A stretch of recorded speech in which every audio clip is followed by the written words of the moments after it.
next weekend is Bahrain. Bahrain, yes. So, what would you say the podium is after testing and last season and the new driver lineup and everything? It is I think Red Bull is gonna do well because they looked good in testing there with the wins and stuff, and they did fairly well at that track, anyways. At least for the first one. Well, Lewis drove the first one, right? Yeah, and then George. Like, I'm still mad about that one. It was so sad. Let's not even go into that one.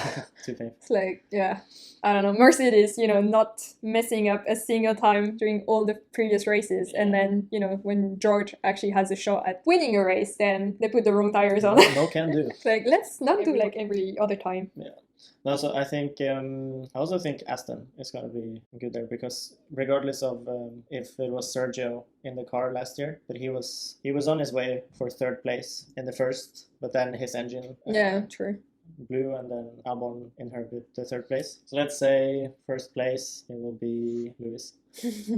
And then I think Max, and then it's hard to say because Sergio and Vettel still has to get used to the car. Yeah. So it's sort of like it's a 50-50 if any of them is going to be up there. Same with Ricardo. They did 5th and 6th, or McLaren did 5th and 6th, I think. Yeah.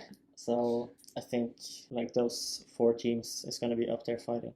I think Max and Lewis is probably the ones that are going to fight for the win. Well, Bottas as well, because at least in the beginning of the season, he still has the hope of winning. Yeah, he's going to come. I think he's going to come out guns blazing, to be honest. He's going to come to win. Like at least in the beginning of the season, he always he's more strong motivated. in the beginning of the season. So it was going to be Bottas, Max, and Lewis then fighting.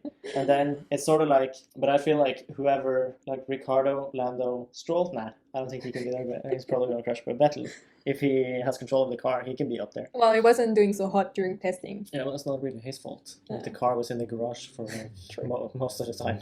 Well, it's like a difference between what we think is going to happen, which is Max Lewis and Valtteri, and what we want to happen, which is Seb, Ricardo, and Sergio fighting in there. Well, let's say Lewis first, Bottas second, Max third, Sergio fourth, and then... Well, I would argue Lewis first and then Max second, actually, because it was so close to second place, like for the driver standing last season. It depends on how the Mercedes looks, obviously, and how the Red Bull looks. True. I think like whether Max gets second or third, or if it's Bottas that gets second or third, like those two is quite close in that category. But like that was last season that they were so close, and then if the Red Bull is so much better this season, then Max gets second, or maybe first even. Yeah, we'll see. If it's like you talked about, that they're not showing their hands, then technically Max should be third. All right, I think that.